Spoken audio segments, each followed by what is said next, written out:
Welcome to Lost But Found. This very highly addictive game has me hooked. Lost But Found is a combination of job simulator and hidden object finding game. You play as an officer who collects lost items in an airport. Your job is to organize the items and get them back to their owners. Thank you so much to Rogue Duck Interactive for reaching out and sending me a key to check out the game. By the way, I'm in no way being sponsored to make this video, so all opinions and views are my own. Hello, I'm Melissaverse and I love to play cozy games, indie games, and all the fun stuff in between. So if that sounds something you enjoy, please do hit that subscribe button and let's dive in to Lost But Found. Now, I'm not normally a review kind of channel. I mainly stick to just gameplay, but I thought the best way to share this awesomely addictive game with everyone was just to explain how it works. First thing I want to point out is the menu screen. Up in the top left of the screen, you can see a button for free content updates. It's basically a roadmap of what the developers will be bringing to the game in the future, and I love this idea and would love to see more game devs add this to their game menus. It makes it so much easier to see what the future holds for the game that you're playing, whether it be free or paid DLC. So top points for having this on the menu, because otherwise I would not have known. I would not have known that there's going to be future updates for the game, so it's very exciting. Now, there are 4 modes in Lost But Found. Those are chill, relax, normal, and mayhem. Chill has no timers. You hang out in your office, help passengers at your own pace. Relax mode is slower paced with well-tipping passengers but less lost items. Normal mode is an average challenge that will have you tired enough for the end of your shift. And then there's mayhem mode, which is just the busiest and hardest mode of them all. Now, I originally started with chill mode so I could get myself into it, but I ended up changing to normal mode as I felt like I could handle the pressure of a busier day. Now, you get a small introduction and tutorial when the game starts, explaining how the main mechanics of the game work. So up to 3 items will come around on the conveyor, and then you'll need to place them on your table. In chill mode, there is no timer for the conveyor, so you can just take as long as you like to move the items. But in the other modes, you will be punished for not removing the items quick enough in the form of a cash fine. Once the items are laid on the table, you can organize them however you wish to. You can even rotate the items, which I didn't really do, but it's nice to have that option there. Passengers will then approach the table asking for a specific item. All you need to do is pass them the correct item, and then they leave a cash tip at the side of the table. You will need to click the cash at the side of the table for it to be added to your total, and honestly, I just kept forgetting at first. I forgot the cash was there, but you get used to it. In relax mode, the passengers do not have a timer above their head, so you can take as long as you like to give them the item. But in the other modes, there are timers. I didn't notice any punishments for not getting the items to them and just letting the timer run out. I guess it just means that you don't get the tips,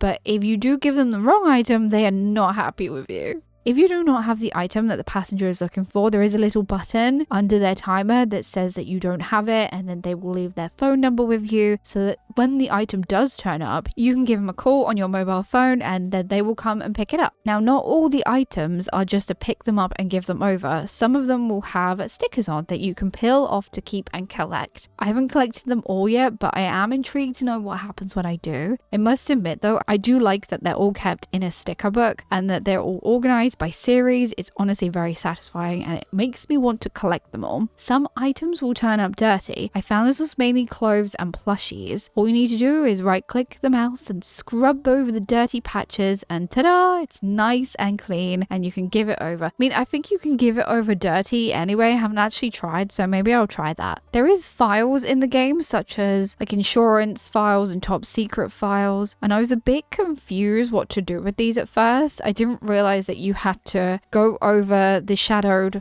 stencil, well, the little signature there. I thought you just scribble. I was like, why is nothing working when I was scribbling? But no, you just sign it and then that one's done, so that's pretty fun.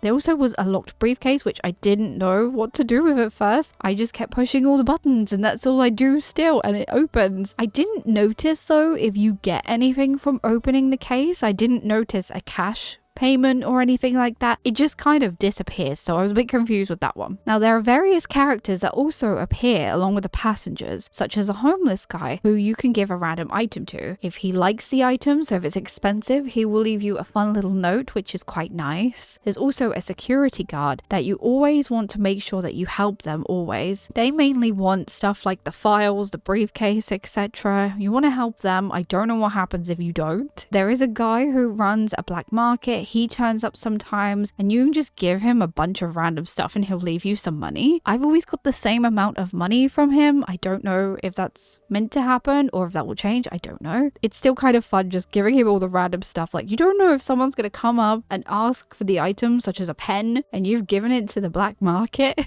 Who knows? The black market is another part of the game as well, but we will go through that in just a second. I want to go through the passengers first. Now, the last person is very annoying. It is the thief. So the thief will turn up and steal your money. Now, I've had the thief turn up and take like 100, and it's so annoying.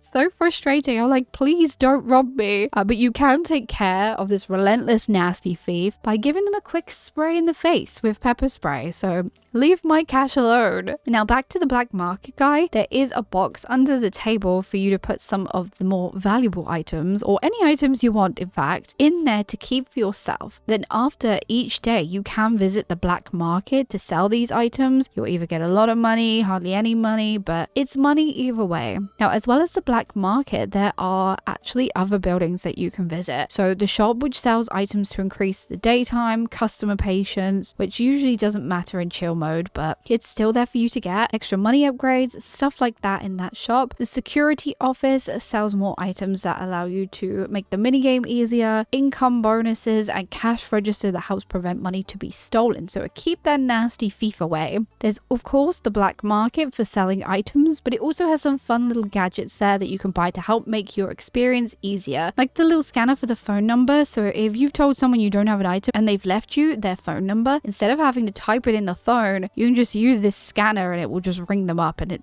they just turn up. It's great. I like that item a lot. It was very easy to use. Now, the last two buildings are the airport, which is where you work. You can't visit there. And then there's your home. No matter what mode you are playing, you have to pay for your family at home after every day, and the price will increase as you get further and further into the game. I was kind of shocked by this at first. I was like, wait, it's becoming more and more each day that I play. Also, there is a penalty for missing payments 3 times. So if you miss 3 payments, apparently it actually finishes the game and you're done. That's it. Your game is done. You didn't pay your family. You're done. So that's quite amusing as well. But there is an option to buy something from the shop that allows you to skip having to pay your family, which sounds really mean.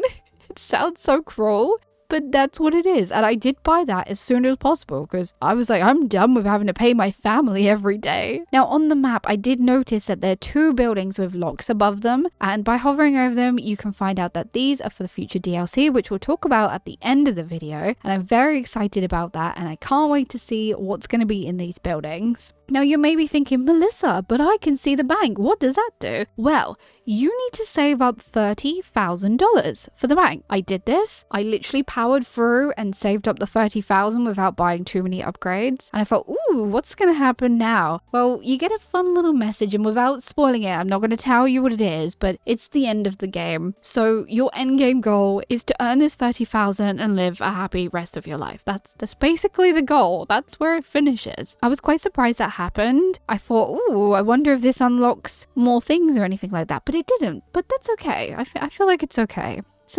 quite a big end goal. Maybe it should have been a bit higher. I would have liked the price to be maybe 100,000, something a little bit more difficult, so the game feels a bit longer. But then I'm like, maybe that will drag the game out a bit more. I don't know. Maybe 50 or 100,000, somewhere along there. Now, for my overall thoughts of this game, I think it's super fun and addictive, especially for the price. It is currently on sale on Steam at an introductory price of $3.99 in Great British pounds, and its original price is $4.99. I honestly had a lot of fun with this game, and I'm very excited to see the DLC that they add. I also really loved the bright colors and the design of this game. The gameplay mechanics were super easy to pick up and understand. The game did finish pretty quickly, like I said, but I had that one goal in mind, and it was to just save up the $30,000 to see what would happen with the bank. It would last longer if you did all the upgrades and things, so do those first. Don't save up for the bank because it will finish. And also don't forget to pay your family, otherwise it will finish as well. I do plan to play it again, and I want to get all the upgrades for myself, and I want to try and get all the stickers if possible and all the little achievements because that'd be quite fun. And I want to see how crazy it gets with the hardest mode. So I want to try those out. Now, before we finish up with today's video, I just want to have a quick look at the roadmap. So yeah, we've got free content update up here. So scroll down to see details. Free content updates. Our game will get new items, mini games, and shop items after release. So what are we going to get? We're going to get terminals updates. So 2 new airport related mini games. So I'm guessing that's like the scrubbing and the stickers. 10 plus new passenger items, 2 new shop items, UL enhancements, and then collectibles updates, full controller support, a new collectible minigame, and more sticker and cards to collect. Ooh. And then fun town update. We'll be getting 10 plus new items, new buildings in town like casino and a bar. I wonder what's going to happen at the casino and bar. Obviously the casino, you're going to be able to gamble your money, but are you going to be able to gamble for more money or for stickers? What are you going to be able to do? I'm curious. Also, the bar. What's the bar gonna have? This could be kind of fun. Anyway, either way, I'm very excited to see the updates for the game and I'm very intrigued to see more. Let me know your thoughts. Are you going to be picking up Lost But Found on Steam? If so, what gets you most excited about this game? But anyway, I hope you all enjoyed today's video. I'm Melissa and I play cozy games, indie games, and all the fun stuff in between. So if you enjoy that, please subscribe, like the video, comment down below, let me know your favorite cozy game. I hope you have the most wonderful days and I'll see you in my next one. Goodbye!